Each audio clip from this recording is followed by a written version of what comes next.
Hey guys, Chris Turner here. Glad you guys decided to join us. I have Mr. Bob Schricker here from Amada Senior Care, and they do a lot for the veteran community, and I just wanted to bring him on and introduce him because we have a very special guest today, and I'm going to let you take it over from here, Mr. Bob. All right. Well, I'm Bob Schricker. I'm a veteran from the Vietnam era, drafted in 1967. Spent 2 years in the service.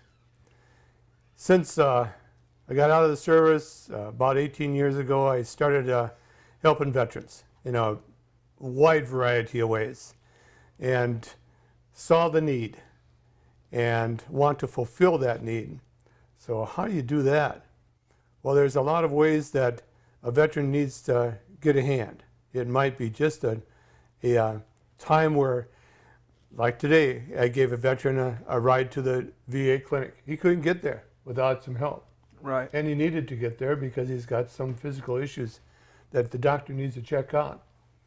So I was able to give him a help with that. A couple days ago, I was over to a veteran that was 93 years old. And he, Second World War in the Navy. And what he needed was somebody just to help him carry his clothes out the house, out of his apartment, go get them washed. Because he has a hernia. And he can't lift over 5 pounds. So what are you going to do? And they are living on their Social Security and a check from the VA month to month. They have no assets beyond that. So 93 years old, spent his time in service way back during the World War II, and now he needs a hand. And he drove to the VA clinic earlier this week, and he has very limited movement. So that's where we can step in and help with that transportation. Another way that we step into our veterans' home is some of the veterans, they need a hand in the house. They really can't properly cook a meal, dress, get a good shower up, get cleaned up, get transportation to the next appointment, get groceries. Simple things that we take for granted that they just can't do. There's just only so much they can do with at that stage of life that they're in. So we can step in and do all that. Medication reminders. So often what happens with anyone that gets out of the hospital or out of the clinic, they're given a lot of instruction just what they need to do. You got to take this med, and you got to do this, do these exercises, and all that. Well, they're just trying to make it home, and so a lot of that's forgotten, and that's where a caregiver can come in and help that person, that veteran, be able to say, okay, now this is what they said, and this is how you're going to be able to stay home and be healthy. And because of that, the readmission rates, they drop off because somebody's there to walk the path with them for a while. So they get into the routine, and now this is the way that I need to lead my life now because of my disability that I'm dealing with. So it's so critical. So I've come by and I met John Tucker. We'll introduce him in just a minute. And John was in one of those guys that needed a hand in the house.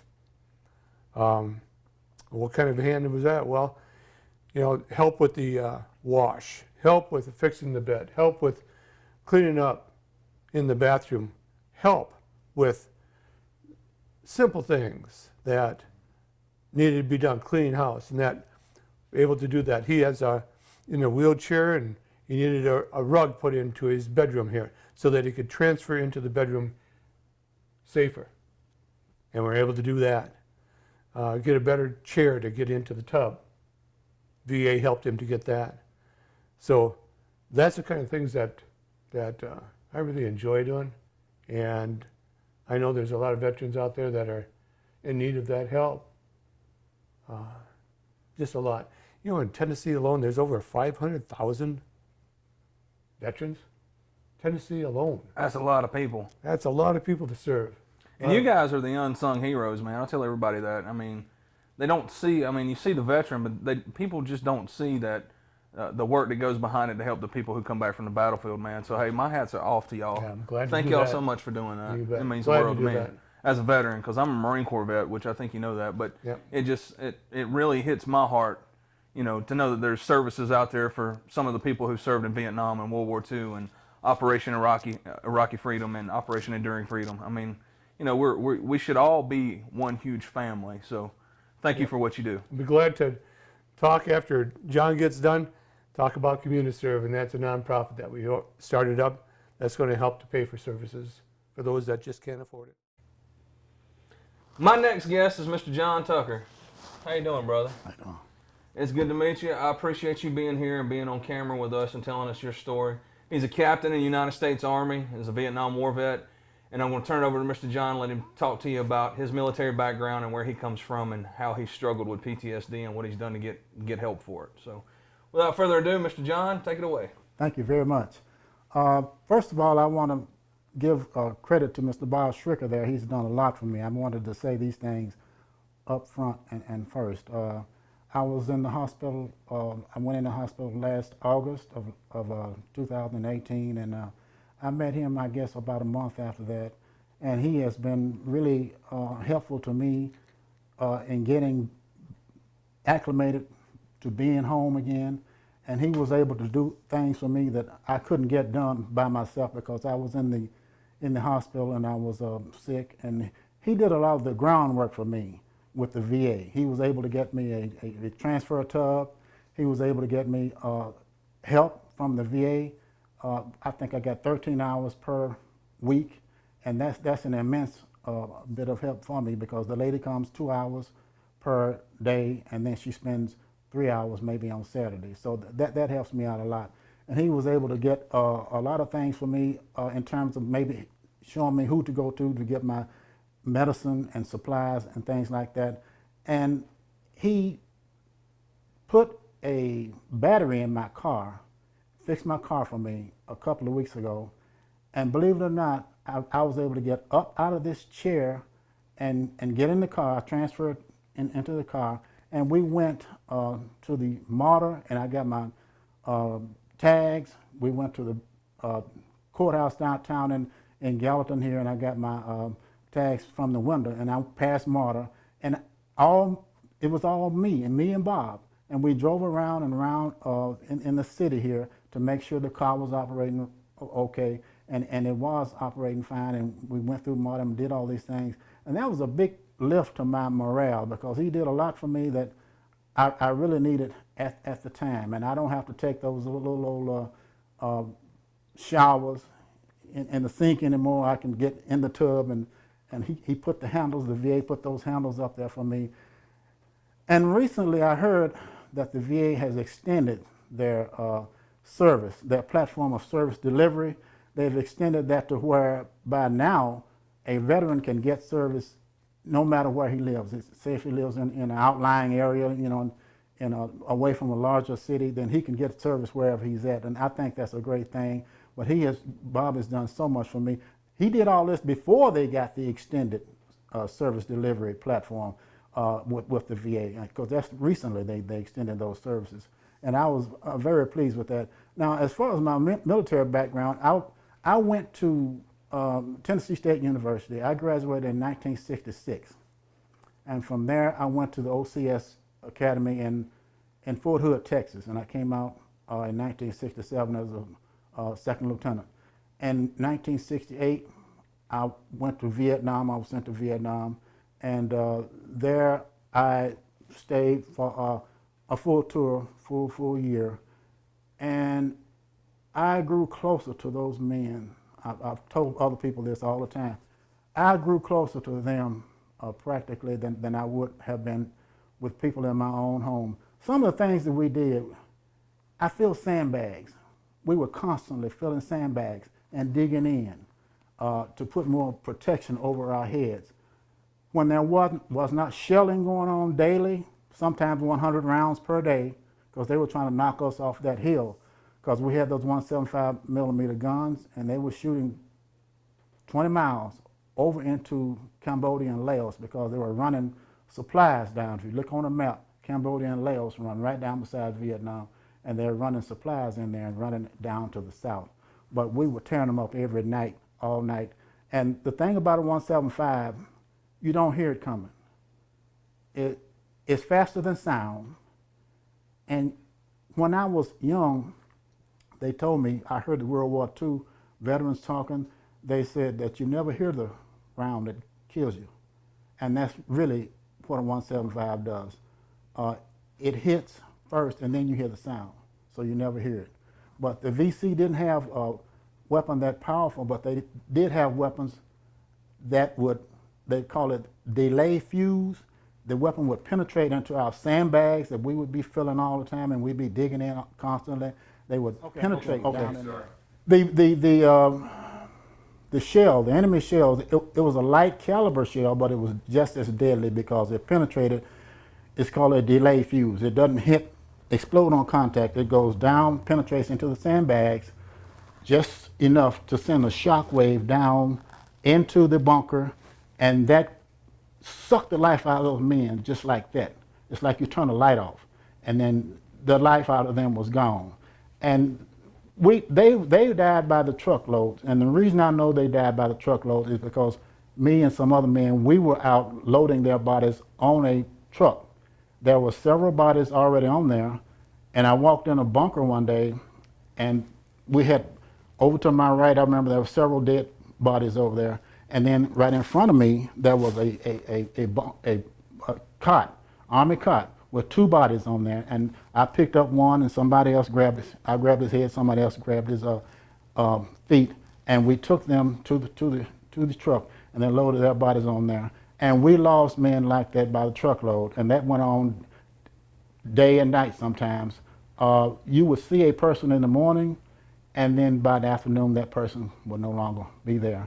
And I bonded with them. I formed a bond with them that it's incredible to describe, because when we weren't filling sandbags, I was humping ammo. Now, when a soldier says he's humping ammo, that means he's moving those shells. A 175 millimeter shell weighs 150 pounds. An 8-inch shell weighs 200 pounds. I would help them hump ammo back and forth. When the ammo truck would come in, I'd help them unload it. I didn't have to. I could stood around and supervise. But I got in there with them, and I grabbed those shells, and we loaded them up. When we weren't experiencing incoming, we played basketball, believe it or not. We played a little basketball out there. This is all part of that bonding process. I didn't realize what was happening. And a tube on a 175 millimeter gun, it's long. It has to be changed every 100 rounds. So I would watch that process, and I was out there with them. I was out there with them, and when something happened to them, it happened to me, and I felt really personal about that. And I had bonded with them, and I didn't know it. And when one of them was hurt or wounded, we were at Docto, which is a fire base about 5 miles back to the west, to the east, toward the east, yeah. 5 miles back to the east, and we took one of our big old 175 millimeter guns and plus an 8-inch howitzer, and we put it back, went back to Docto to have a way to cover ourselves, because an artillery piece is deadly 20 miles out, but if you cross the street, an artillery piece is not very efficient. So we had to pull some of our guns back to cover our own unit. And that unit our little unit of two guns came under heavy attack one day back at Docto. And we lost, between the wounded and the dead and the shock, we lost almost an entire gun crew. And during that time, And that's losing your brothers too, man. It's absolutely. hard.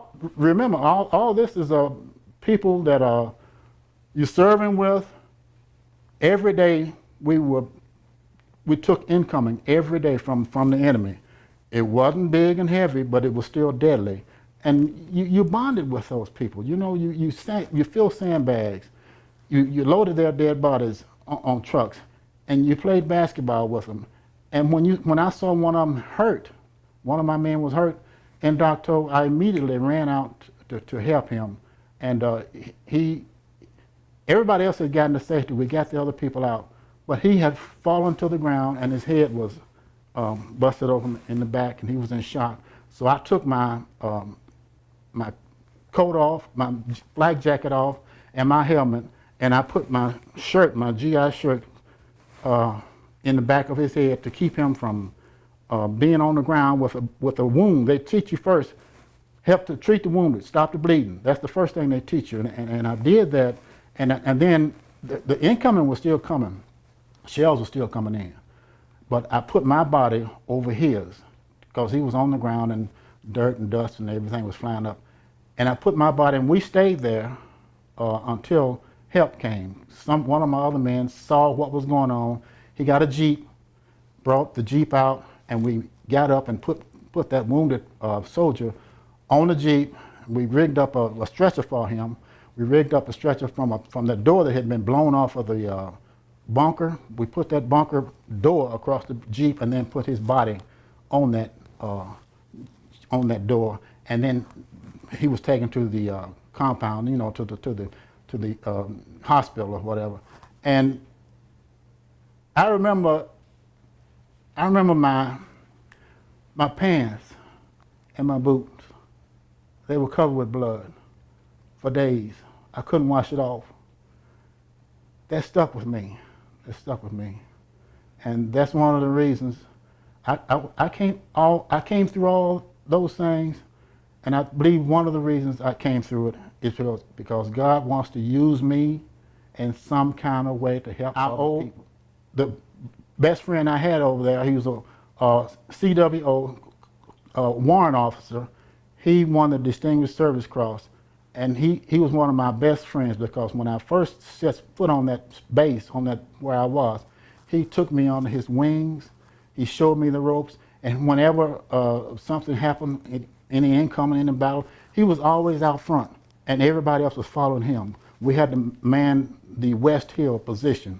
It was a counter-defensive position where we had to go, and he would always be out front leading, and even the people in my unit would say, man, this guy is going really above and beyond, because he was an artillery radar officer. He operated the radar, and the artillery radar showed what angle or what direction the enemy missiles were coming from. So he didn't have to do a lot of other stuff, but he went over and beyond the call of duty, and he won the Distinguished Service Cross.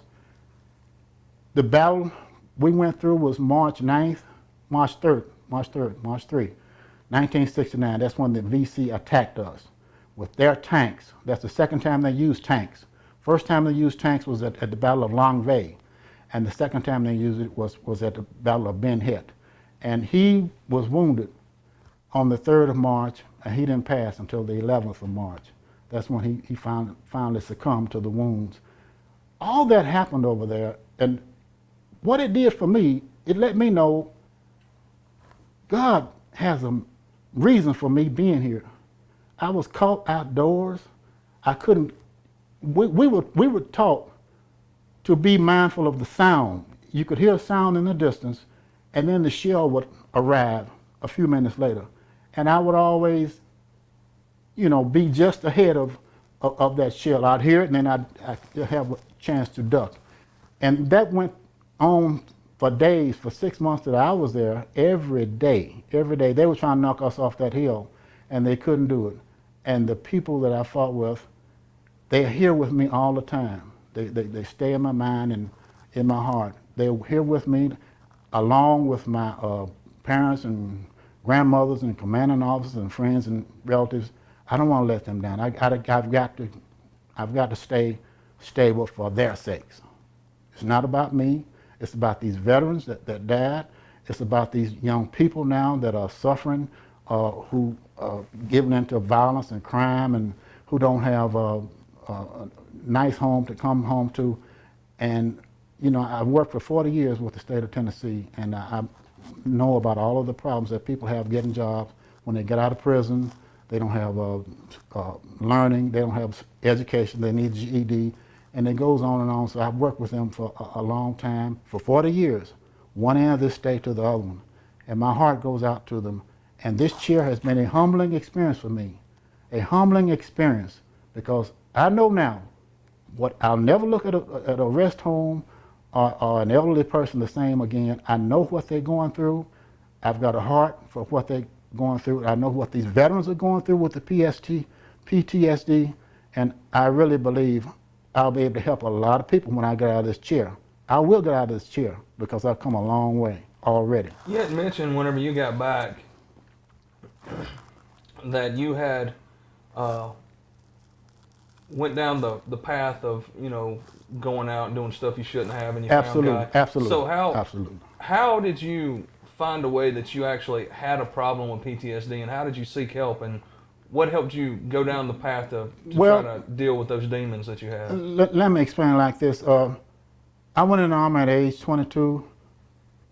The height of my intellect, intelligence, power, strength, and all that, I stayed there until I was 26. I lost 4 years at the top of my game.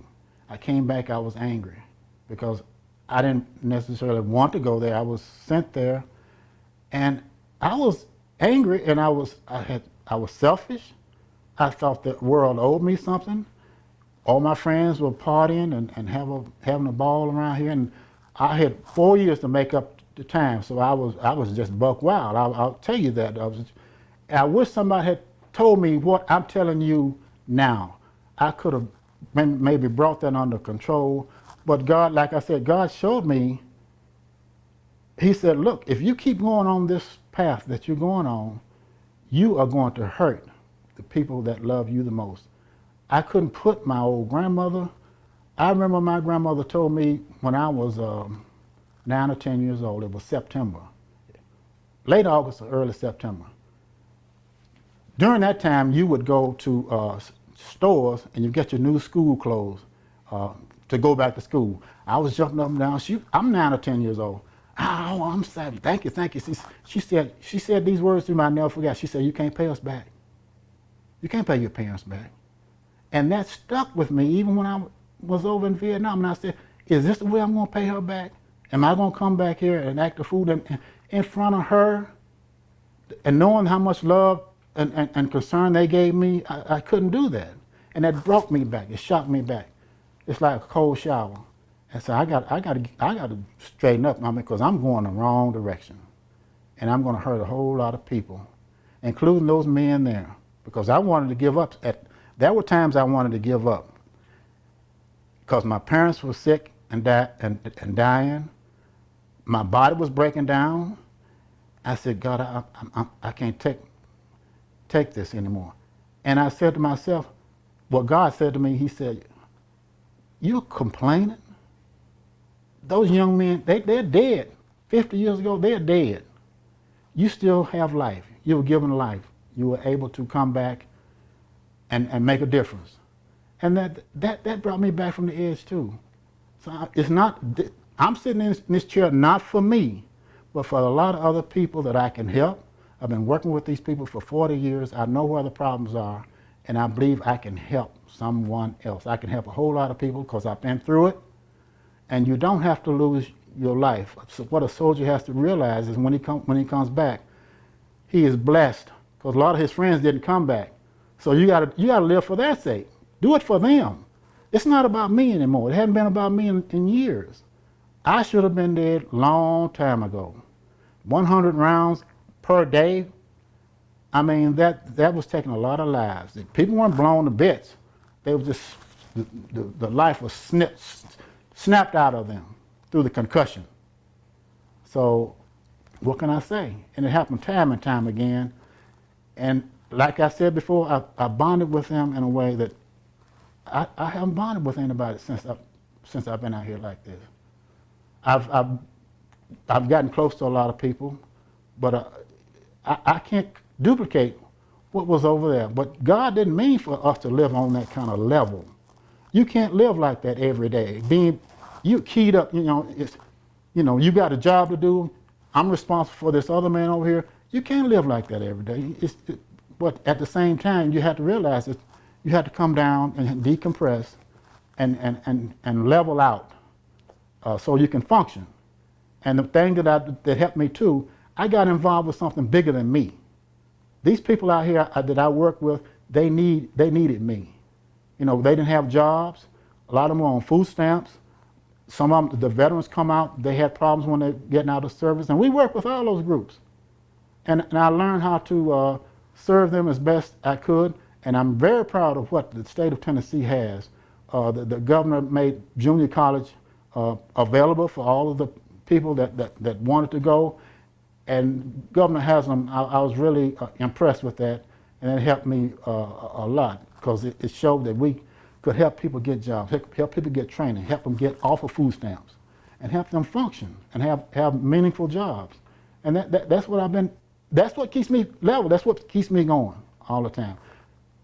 And I'm sorry I got long-winded, but.